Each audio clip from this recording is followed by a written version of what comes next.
Alright, so previously we talked about a lot of things. Alright, so number one is that there is no easy business. Sa previous na video, pinag-usapan natin yan. And we talk about the disadvantages of online grocery business and how it can affect or what are the advantages also of an online grocery business.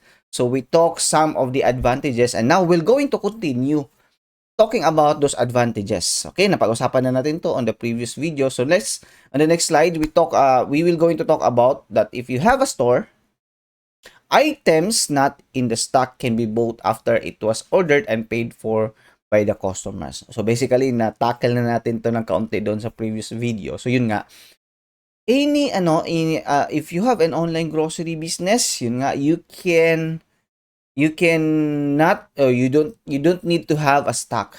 So, hindi mo kailangang mag-stock ng mga items kung for example, wala kang physical store, you don't need to stock items. Kung may physical store ka naman, you don't need to put additional stocks doon sa tindahan mo. Okay? Kasi nga, as I've said on the previous video, kung hindi mo pa napanood yung first video natin for this getting started na videos, panoorin mo yon before this one.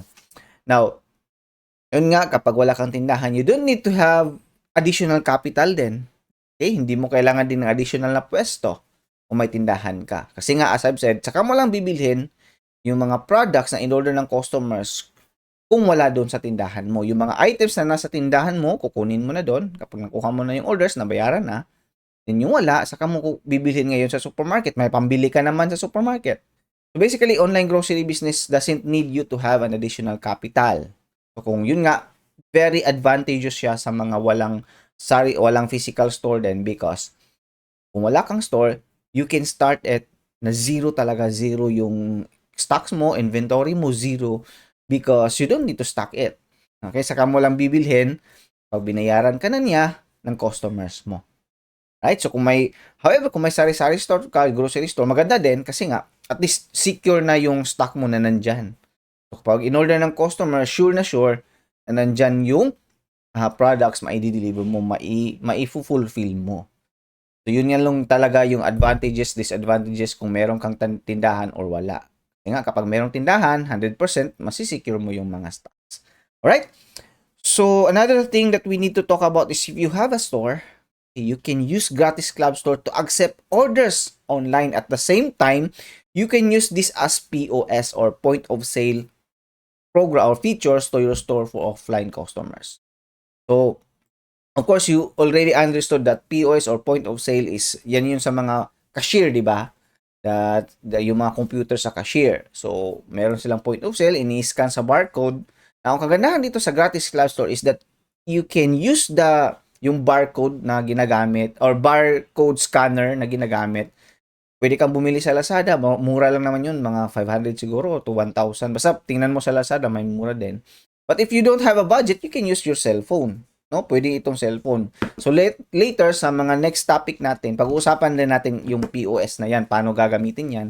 Paano kung may scanner ka, bili ka 500 pesos, 1,000 pesos sa Lazada. Kung wala kang scanner, wala kang pambili, you can use your cellphone para yan yung pang-scan mo sa mga binibili ng customer. So, come to think of this that you have a website, no? You have a website para sa mga online customers, nag-order online. At the same time, yung Gratis Club Store, you already have a POS.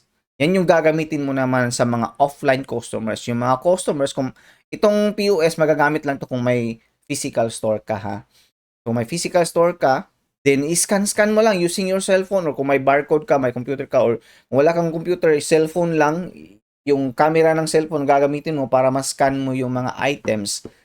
Then yung POS or yung POS feature na ng Gratis Club Store ang magkukwenta ng mga items na yun. Magkano yung total, magkano yung binayad ng customer, magkano yung sukle. Doon na talaga siya maglalaro. So, lahat ng yan, ng features na yan, papaliwanag ko sa inyo on the next coming session or the next coming chapter. So, make sure mo muna na wag ka mag-skip dito, no? Make sure mo muna na talagang panoorin mo itong mga videos, mga topics na ipapanood ko sa inyo para maintindihan, maisa puso at maisa isip ninyo yung mga kagandahan kapag mag-online grocery business. So, yun yung POS, point of sale. Then another thing na advantages when it comes to selling grocery products online is that your business is as large as a supermarket even if you don't have a physical store. So I have already tackled that one on the previous video. Bakit siya again kasing laki ng supermarket? It's because yung supermarket, yung binibenta nilang products is, 'di ba? Halos lahat ng produkto. Na ngayon kapag meron kang physical store, kakaunti lang yung pwede mong mai-display kasi limited ka lang sa space mo, limited lang yung mai-display sa tindahan mo, limited lang din yung budget mo, yung capital mo. Kasi kapag gusto mo ng mala supermarket talaga ng mga produkto, kadaming produkto, kailangan mo ng milyones, kailangan mo ng milyon-milyon na mga na amount of money para magkaganon ka. Pero kapag sari-sari store, or let's say kahit yung grocery store na consignment ang ginagawa mo, kahit consignment pa yan, limited ka pa rin sa space mo. Ha? Pero kapag meron kang website, you can have all of the products, that can be found in a supermarket loaded into your website. So yung available products mo na ngayon is halos kumpleto na. Lahat ng produkto na nandun sa supplier mo, sa supermarket mo, ilalagay mo sa website mo. At the same time, ma-order yan ng customers mo. Ha?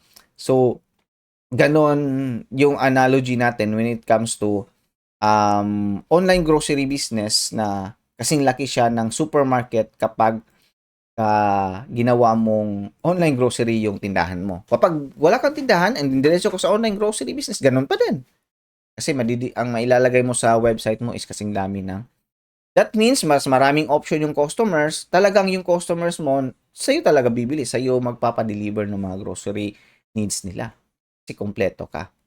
Okay? Another thing that we need to understand is that can reach a lot of customers. Unlike with offline stores, the only customers you can have are the people living in the area near your store. Okay? So, very, very understandable kasi kapag physical store ka, nakapwesto ka lang sa isang lugar, then yung makakapunta lang na mga customer dyan sa pwesto mo is yung mga taong nakapaligid lang talaga dyan sa store mo. Maybe 1 kilometer distant away, pwede pa. Sasakay lang silang tricycle, pero medyo malabo na yon. Kasi yung mga customers na nandun nakatira 1 kilometer away, possible na may malapit na din doon na grocery store, na supermarket or mga sari-sari store, mga mini grocery store, di ba? So kung ako, ba't ako pupunta sa inyo? Di ba doon na lang ako sa malapit. Malapit lang, lalakarin ko lang kasi magkukommute pa ako papunta sa tindahan mo. So that's why if you have an online way, meron kang delivery system, then you can tap those customers. Hanapin mo yon sila, then pagbentahan mo ng grocery products. And deliver. You can have a customer that is beyond the reach of your physical store. At ito pa, meron kang physical store, nakapwesto dyan sa lugar mo, yung tatap mo lang ng mga customer is yung yung nakapaligid lang sa tindahan mo. Ito pang nakakabigat because marami pa kayong nag-aagawan na mga sari-sari store, grocery store dyan sa lugar mo. So may physical store ka pero sa katabi mong sa kabilang kanto merong grocery store, sa kabilang kalye, sa kabilang, 'di ba? Kahit katabi mo pa merong grocery store. So mag-aagawan pa kayo ng mga customers na nakapaligid dyan sa lugar mo. So, iba pa rin kapag meron kang online way of selling grocery products kasi matatap mo yung mga malalayong customers. Alright? Okay. So, that's all the disadvantages of having an online grocery business. However, there are also things that we need to understand now. We need to take mindful of when it comes to selling products, having a business. So, kailangan matandaan mo rin ito that there is a threat for the rising of artificial intelligence. Threat? Kaninong threat? Hindi sa mga nagbebenta ng physical products, but those who sell digital products. So, kung nag-iisip ka ngayon nga, kung for example, wala ka pang negosyo and you are you are thinking about having a business, if you want to get into business, be mindful that kung ang negosyong papasukan mo is magbenta ka ng digital products online, no? Mga digital products and services ay katulad ng e-books, no? Mga online courses, software, and including dropshipping business. So may balak kang magnegosyo, ay yan yung mga negosyo na gusto mong or yan yung mga produkto na gusto mong ibenta, yan yung negosyong gusto mong pasukan. Hindi naman siya obsolete pa ngayon because hindi pa nga ganun ka well-developed yung mga artificial intelligence. But once artificial intelligence will be developed well, lahat ng mga negosyong nagbebenta ng mga digital products na any digital products na yung mga produkto na hindi mo mahawakan, mapapalitan na yan ng artificial intelligence. However, if you are going to sell physical products, yung mga produktong nahahawakan mo, which includes yung mga grocery products, okay, mga hardware products, mga general merchandising products, no? There is no way AI can replace it. There is no way.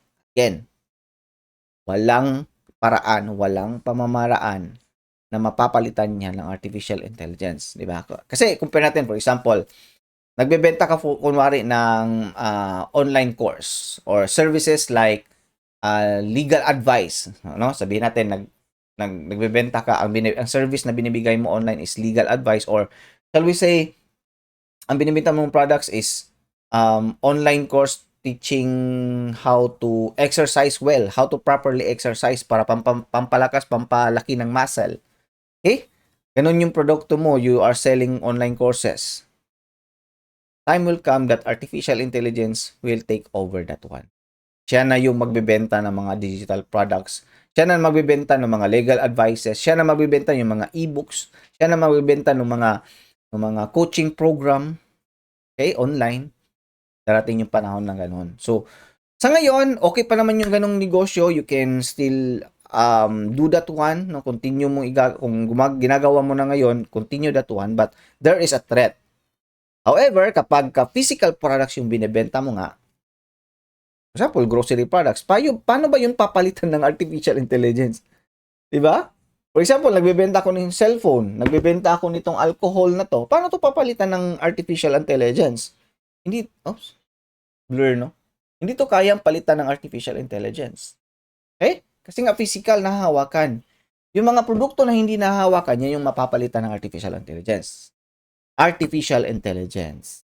Alright? So, you have to think about it before starting or venturing into that kind of business. Alright, so I guess malapit na tayong matapos.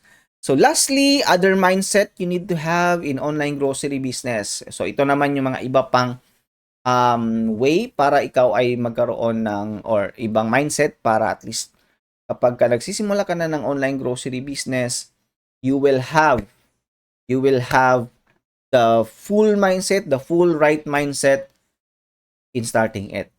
So, ipuputol muna natin yan ngayon, no? Ibibitinin muna kita, pero hindi ka na naman mabibitin because you can now proceed directly to the next video. At pag-uusapan na nga natin doon yung mga other mindset that you need to have in having an online grocery business. At ito pa, yung pag-uusapan natin on the next video, paano yung ikaw lang yung mag-online grocery dyan sa lugar mo? Paano na mamomonopolize mo, exclusive ka lang, na ikaw lang yung online grocery business dyan sa lugar mo? Kasi kapag ganun yung nangyari, wala ka nang kaagaw sa mga customers. Ikaw lang yung online grocery business na nagdi-deliver. Ikaw lang yung online grocery business na yung karamihan ng tao sa iyo bumibili. Paano mo magagawa yon? Right? Yan yung pag-uusapan natin on the next video. So proceed ka na sa next video.